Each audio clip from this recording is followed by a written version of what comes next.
Bendiciones mis hermanos, les habla Teo Hernández.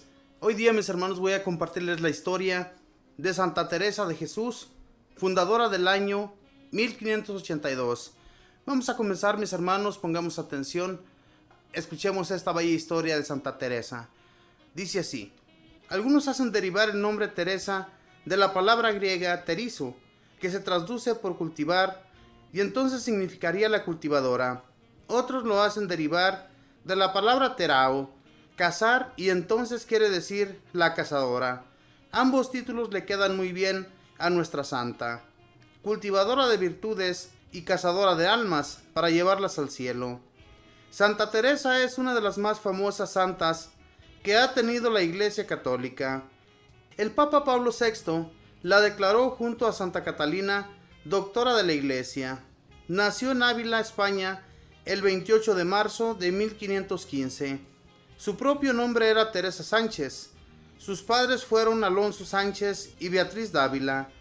En su casa eran 12 hijos, 3 del primer matrimonio de don Alonso y 9 del segundo, en el cual nació Teresa. Ella dice en su autografía: por la gracia de Dios, todos mis hermanos y medios hermanos se asemejaban en la virtud a mis buenos padres, menos yo. Ella y Rodrigo, su hermano, de niños, eran muy aficionados a leer vida de santos y se emocionaron al saber que los que ofrecen su vida por amor a Cristo reciben un gran premio en el cielo.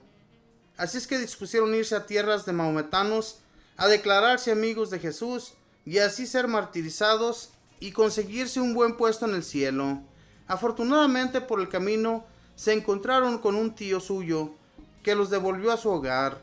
Entonces dispusieron construir una celda en el solar de la casa e irse a rezar allá de vez en cuando, sin que nadie los molestara ni los distrajera.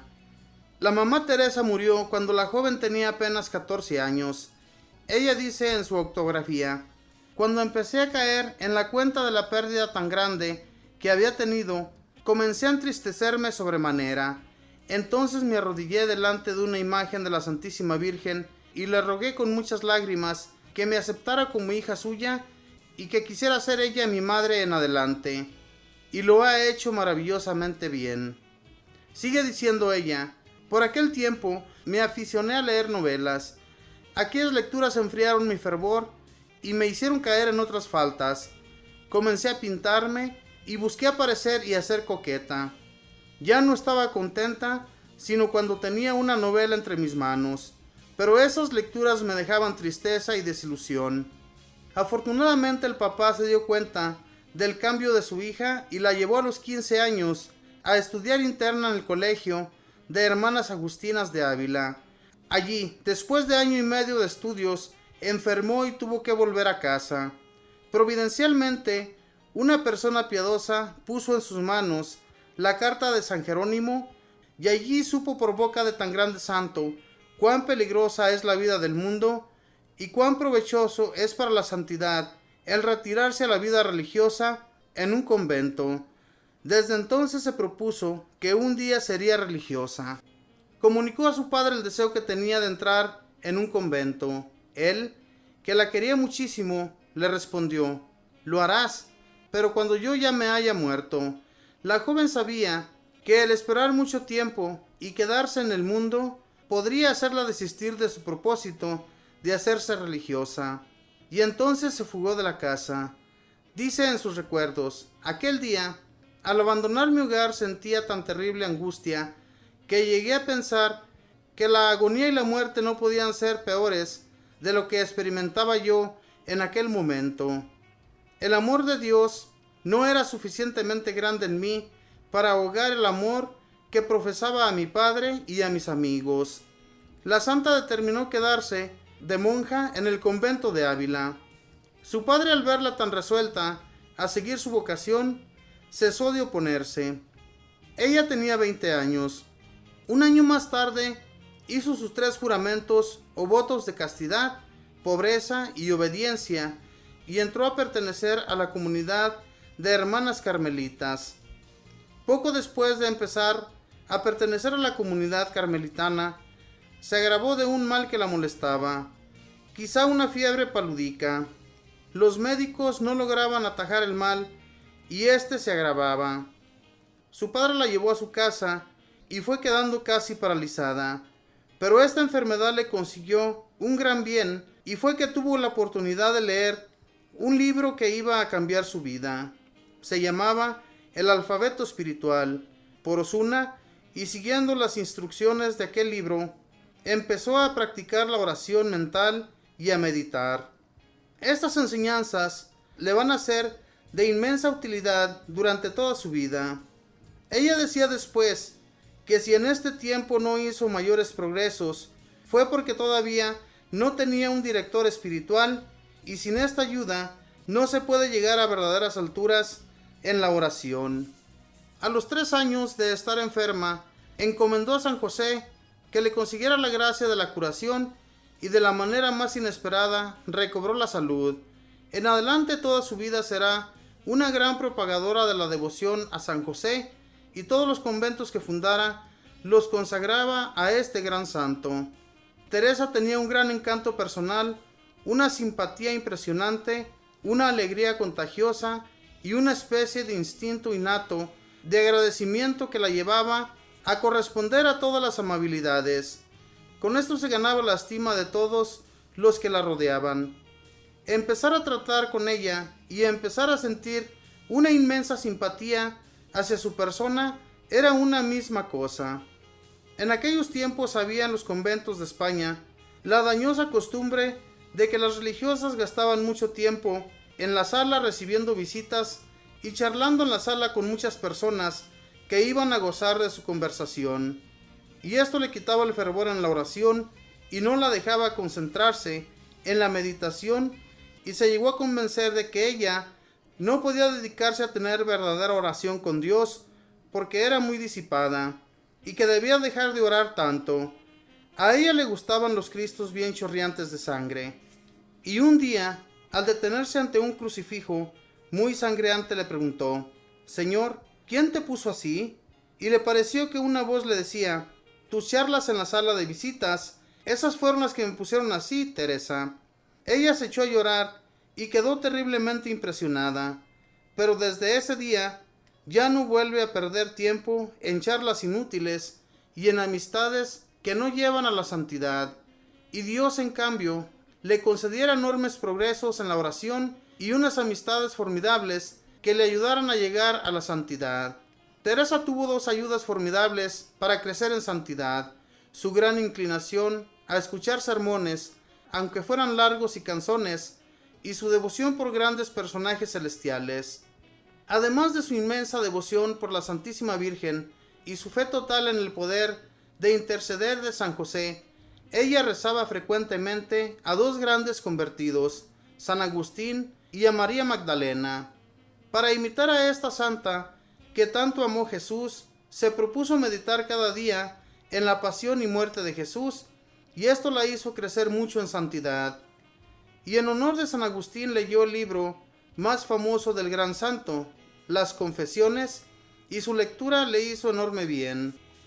Como las sequedades de espíritu le hacían repugnante la oración y el enemigo del alma la aconsejaba que dejara de rezar y de meditar, porque todo eso le producía aburrimiento, su confesor le avisó que dejar de rezar y de meditar sería entregarse incondicionalmente al poder de Satanás, y un padre jesuita le recomendó que para orar con más amor y fervor eligiera como maestro de oración al Espíritu Santo y que rezara cada día el himno Ven Creador Espíritu. Ella dirá después: el Espíritu Santo, como fuerte huracán, hace adelantar más en una hora la navecilla de nuestra alma hacia la santidad que lo que nosotros habíamos conseguido en meses y años, remando con nuestras solas fuerzas. Y el Divino Espíritu empezó a concederle visiones celestiales. Al principio se asustó porque había oído hablar de varias mujeres a las cuales el demonio engañó con visiones imaginarias, pero hizo confesión general de toda su vida con un santo sacerdote y le consultó el caso de sus visiones, y éste le dijo que se trataba de gracias de Dios. Nuestro Señor le aconsejó en una de sus visiones: no te dediques tanto a hablar con gente de este mundo, dedícate más bien a comunicarte con el mundo sobrenatural. En algunos de sus éxtasis se elevaba hasta 1 metro por los aires. Éxtasis es un estado de contemplación y meditación tan profundo que se suspenden los sentidos y se tienen visiones sobrenaturales. Cada visión le dejaba un intenso deseo de ir al cielo. Desde entonces, dice ella, dejé de tener miedo a la muerte, cosa que antes me atormentaba mucho. Después de una de aquellas visiones, escribió la bella poesía que dice: tan alta vida espero, que muero porque no muero. Teresa quería que los favores que Dios le concedía permanecieran en secreto, pero varias personas de las que la rodeaban empezaron a contar todo esto a la gente y las noticias corrían por la ciudad. Unos la creían loca y otros la acusaban de hipócrita, de orgullo y presunción. Se llama presunción al creerse uno más que lo que es y a vanagloriarse de lo que tiene. San Pablo de Alcántara, uno de los santos más famosos de ese tiempo, después de charlar con la famosa Carmelita, declaró que el Espíritu de Dios guiaba a Teresa. Esta palabra significa atravesarlo a uno con una gran herida. Dice ella: vi un ángel que venía del tronco de Dios, con una espada de oro que ardía al rojo vivo, como una brasa encendida, y clavó esa espada en mi corazón. Desde ese momento sentí en mi alma el más grande amor a Dios. Desde entonces, para Teresa ya no hay sino un solo motivo para vivir: demostrar a Dios con obras, palabras, sufrimientos y pensamientos que lo ama con todo su corazón, y obtener que otros lo amen también.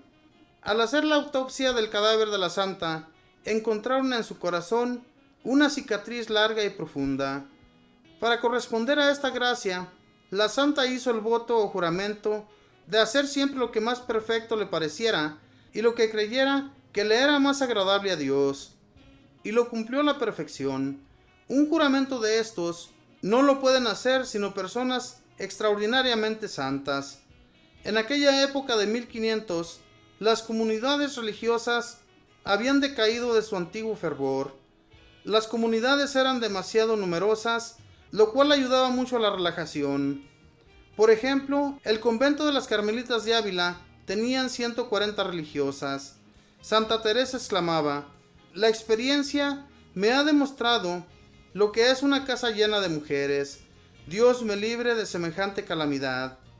Un día una sobrina de la santa le dijo: lo mejor sería fundar una comunidad en que cada casa tuviera pocas hermanas. Santa Teresa consideró esta idea como venida del cielo y se propuso fundar un nuevo convento con pocas hermanas pero bien fervorosas. Ella llevaba ya 25 años en el convento. Una viuda rica le ofreció una pequeña casa para ello.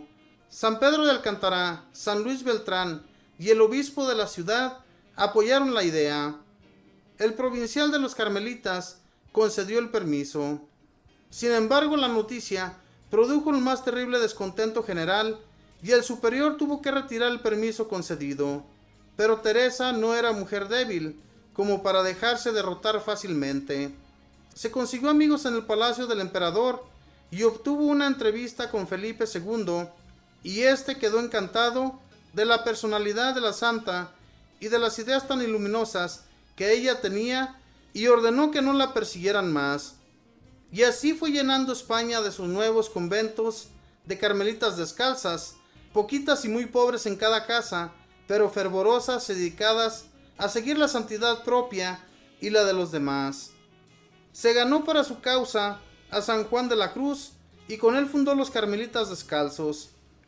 Las carmelitas descalzas son ahora 14,000 en 835 conventos en el mundo, y los carmelitas descalzos son 3,800 en 490 conventos. Por orden expresa de sus superiores, Santa Teresa escribió unas obras que se han hecho famosas. Su autografía titulada El libro de la vida, el libro de las moradas o castillo interior, texto importantísimo para poder llegar a la vida mística, y las fundaciones o historias de cómo fue creciendo su comunidad. Estas obras las escribió en medio de mareos y dolores de cabeza. Va narrando con claridad impresionantes sus experiencias espirituales. Tenía pocos libros para consultar y no había hecho estudios especiales. Sin embargo, sus escritos son considerados como textos clásicos en la literatura española y se han vuelto famosos en todo el mundo. Santa Teresa murió el 4 de octubre de 1582 y la enterraron el día siguiente, que era 15 de octubre. ¿Por qué esto? Porque en ese día empezó a regir el cambio del calendario, cuando el Papa añadió 10 días al almanaque para reparar un error que venía desde muchos años atrás. Santa Teresa, pídele a Dios que nos conceda a nosotros algunas de las cualidades que a ti te concedió. Nada te turbe, nada te espante, todo se pasa, Dios no se muda, la paciencia todo lo alcanza. Quien a Dios tiene, nada le falta, solo Dios basta. Palabras de Santa Teresa, esta santa religiosa que fundó muchos conventos de monjitas y junto con ella otro gran santo que también fundó muchos conventos con el mismo nombre. Hermanos, ¿cuánto bien hicieron estas personas en aquel tiempo para ayudar a la gente a que no estuviera tan relajada en este mundo? Cosa que a nosotros nos está pasando mucho, que estamos tan relajados en este mundo que nos olvidamos de que existe un Dios, de que Dios debe habitar en nuestros corazones y solamente Dios, ¿verdad? Y en realidad, que en vez de hacer eso, mis hermanos, nos estamos envolviendo en este mundo que no nos está dejando nada bueno en nuestros corazones.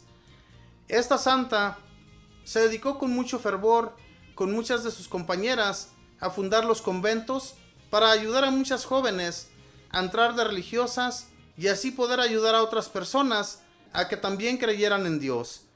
Sumamente importante, mis hermanos, lo que esta religiosa llegó a conseguir para Dios, muchas almas. En realidad, ¿cuántos de nosotros hemos llevado una alma ante Dios?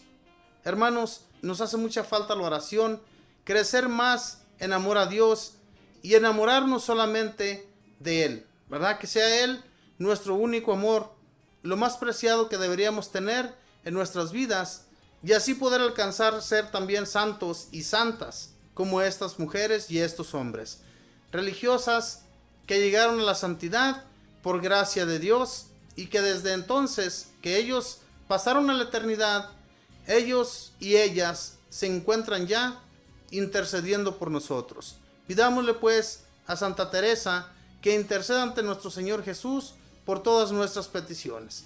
Que Dios les bendiga, mis hermanos, que pasen un feliz día.